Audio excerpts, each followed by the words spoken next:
Hello and welcome back to Growth Cat.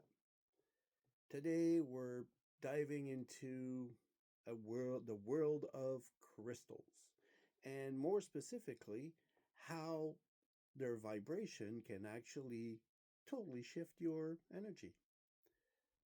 So, if you wonder why people uh, go and wear those shinies, well, it will give you a good idea why. So stick around and take a look. All right, so let's break this down. Everything in the universe is energy. This is a fact. This is something that is well known. And by everything, I really mean everything, right? So the crystals are no different. The crystals are actually formed in the middle of the earth, like inside the earth, and through heat and pressure, they actually form into a specific shape. Okay, so it takes, of course, millions of years, but it does come into specific shape depending on the crystal. And that crystal will also have its own specific um, vibrational frequency. That's how it is. Now, you may think of those like a little bit like a tuning fork. It's something like that. So each crystal, um, like I said, has its own energy. And for example, amethyst is for calm, and citrine is for abundance, and rose quartz would be more for love. So, in with this in mind, you know that each crystal has its own vibration, its own vibe, if you want, and that will interact with your own energy field. So that's something that's kind of cool, I think. So, how does it really work when you wear your crystal? Well, actually, when you wear or carry, uh, it, its vibration will actually, it's a steady, it's a stable energy, and that will resonate with your own energy field, your aura, if you want. Some people call it energy field, some call it aura. Two different names, same thing. And your aura is a little bit like, if you don't know what it is, it's a little bit like a energy field around you, like a bubble around people. And when it's sometimes it gets out of whack. Sometimes you have just stress, uh, negative emotions, for example. That's another one, or just life's chaos that's going around.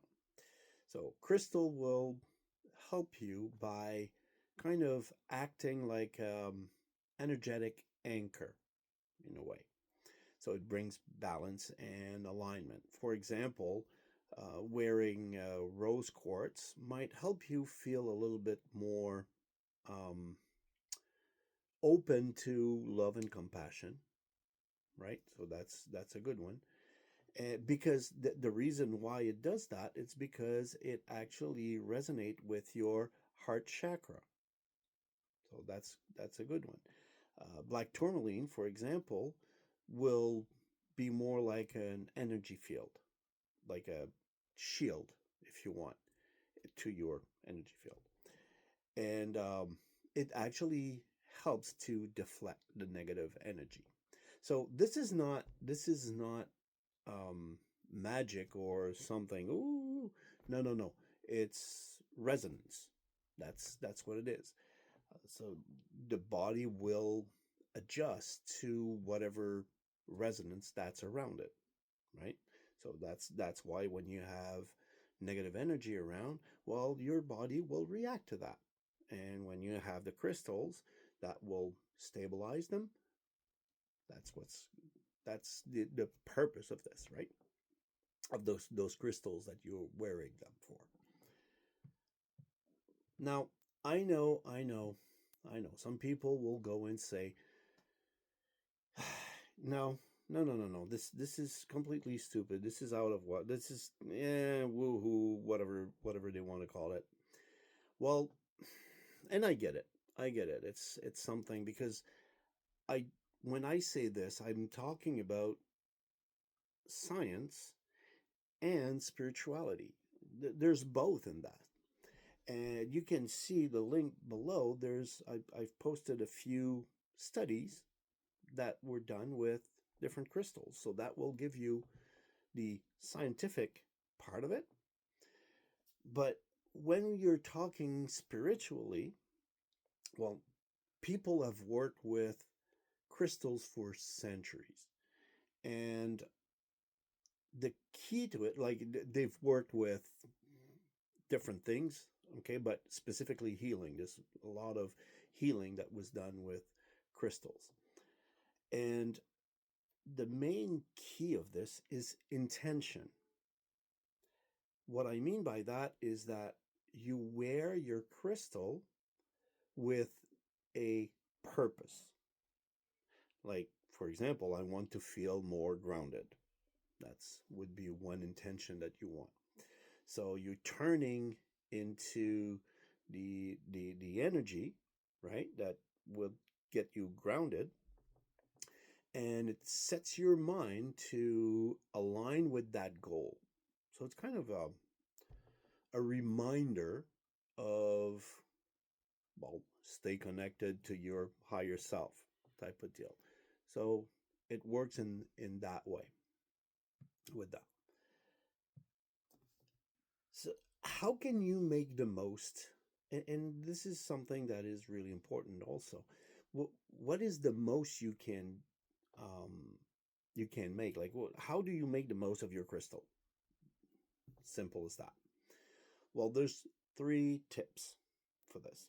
Now, first off, you have to choose the right crystal. But to add to this, so kind of a fourth, but really choose also your right provider, somebody that you care, that you know that you can trust, right? Because there's a lot of fake out there.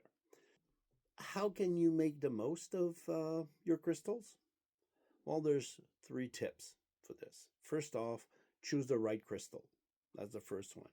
And the right crystal for whatever you want, of course. So pick one that will align with your intention. Okay, you need clarity, for example, go with clear quartz.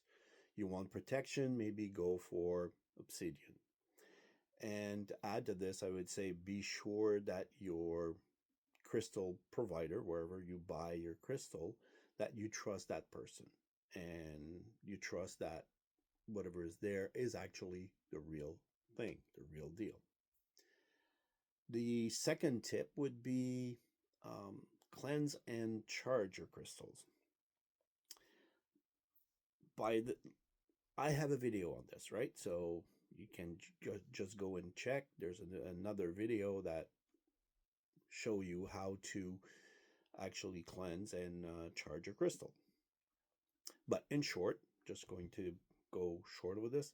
So you can use water, sage, smoke, right? So from incense, for example, moonlight, sunlight. There's different type of ways to do it depending on the crystal you have. So that's one thing.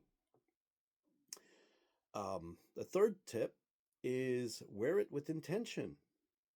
So when you put your crystal on, would be jewelry or you put it in your pocket, whatever. Um, Set a clear intention for it. For example, may this amethyst bring me peace today, right? So that's one there. So when you wear your crystal, just remember that when you wear your crystal, it's like carrying a little piece of earth energy with you. So it will help you stay balanced and aligned wherever you go. You're carrying it with you, right? So that's a good thing. So now you have it. It's there. So the magic, magic. of the crystal vibrations. Whether you're drawn to their beauty or to their energy, or both, just wearing a crystal can be a powerful way to support your spiritual journey. So drop a comment below. Which one is the best for you? Which one do you like best? Which crystal you wear or would like, right? And for what reason? So if you found this video helpful, well, just like all the others, like, subscribe, click that bell so you can know when I'm going to post something new. And, well, that's the thing. We'll be around. So take care, everybody. And until next time, take care.